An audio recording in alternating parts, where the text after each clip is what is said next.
What is up, everybody? Welcome back to another Dragon Ball Z Dokkan battle video. This is a data mine video courtesy of the Dokkaner, I believe, over on Twitter. Make sure you guys do check him out. Again, that is at the Dokkaner. So make sure you guys do check them out. But I do want to point out that you guys have done an amazing job talking about all the data mines from them and Kawhi and like all that stuff. You guys did an amazing job with all the data mining, so kudos to you guys. So let's talk about this here. As you see, we have an image. The first half, top half should be Goku's banner. Bottom half should be Frieza's banner. This is the dual Dokkan Fest. One thing to note, we'll get into a couple of things really quickly. First thing to note is that this is not the banner. Neither of these is the banner that will feature the dual LR cart, the Goku and Frieza LR. This is separate because there are other units. That is coming out in part 2 of this celebration. So this banner will be live first. You can kind of get a taste of this banner, and maybe you can decide if you want to wait or not and see what happens on the LR banner, of course.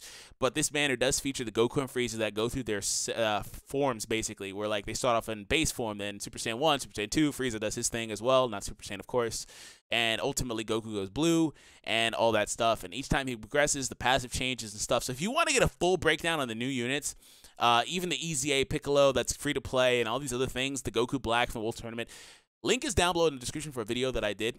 So make sure you do check that out. I go into detail about all the units, but I'm not going to go into that too much here. But again, that is this banner. Last little couple things I want to point out is Blue Vegeta is not currently live on Global, so I do not know how they will treat that. This should come out on Global at just about the same time as JP, unless there's something that I have missed, which forgive me if there is. But I do believe this banner comes out at the same time. Now, a couple of options. They'll probably wind up replacing the Blue Vegeta, or they'll wind up leaving him on, and this could be his introductory banner. I do not know, but we will see what ultimately winds up happening. Otherwise, everything else, you know, Global has gotten in relation to JP. The only thing that both versions have not gotten is the brand new units that are not released yet that are grayed out. So I do not know how they'll treat the Vegeta, but we will see what happens. Last thing before we talk about my opinions on the banners is that, of course, this is a data mine, so that means this stuff is subject to change. It could come out as is in a few days, as it's supposed to. These are listed as coming out on the 31st. It's currently the 26th right here on this image. So, you know, it could come out exactly as is, but like I just said with the Vegeta, I mean, that is applicable to the entire banner. Maybe they say, oh, we don't want Turles. Maybe we want something else. Who knows?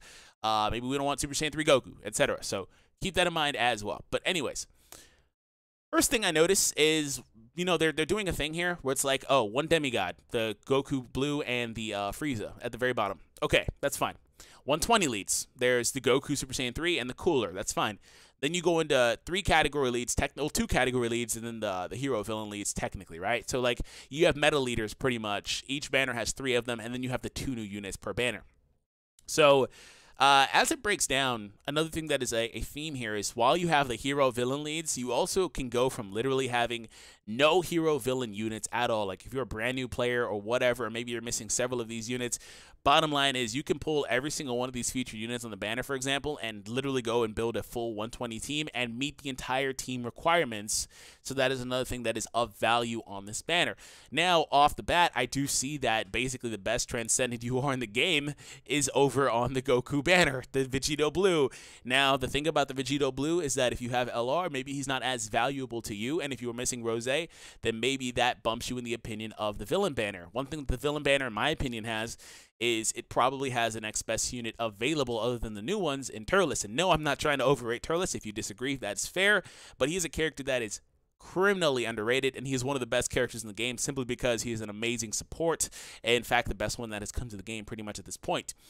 So if you have not pulled Turles, this is nice as well. It's weird for Global because he just kind of came out, but JP, this is nice because he hasn't come back since his introductory banner. So again, I'm going to be definitely pulling for some dupes of Turles because he's amazing, and we're going to go from there.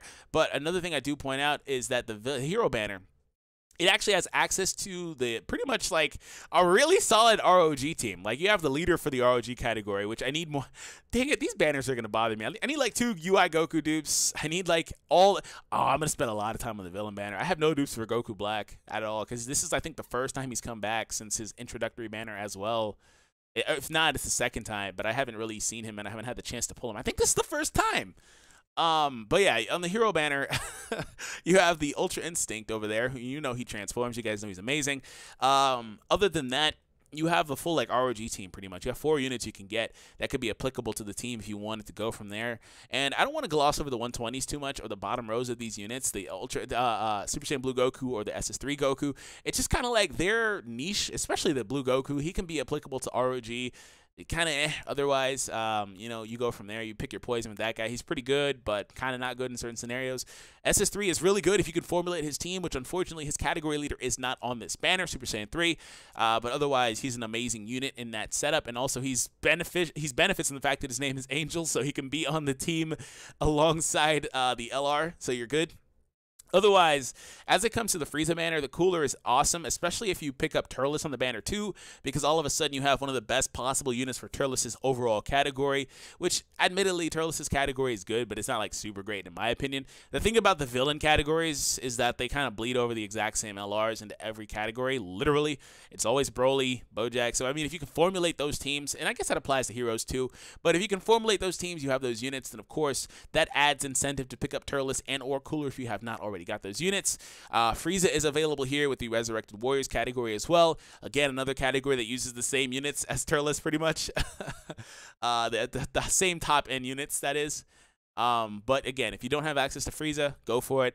He's one of the best extreme int type units as well if you were looking for that type of setup. So I do like overall the way that they broke this down. Now when it comes to the 2 new units, honestly I feel like Goku's transformation one is better than Frieza's transformation one, but I do on the other end think that Frieza's non-Dokkan Festival exclusive, the one that's just here in relation to Goku's, that will be the one that goes Kaioken, not Dokkan Festival exclusive I imagine. I do think Frieza's better just because of the fact that it's more consistent. So yeah, we'll go with that. So there's a lot of even trade-off. I didn't really talk about Vegeta, Pure Saiyans. I mean, if you want to build Pure Saiyans, you need Turles pretty much. Best unit on that team other than Vegeta. And then, like, LR-type units. And, of course, you know, there are a few other units in there. But Turles is definitively, like, literally top, like, 6 or 7. So you want him for sure if you're going to build that team. And otherwise, Pure Saiyans kind of is like, it's a defensive category. I think it's the only defensive category.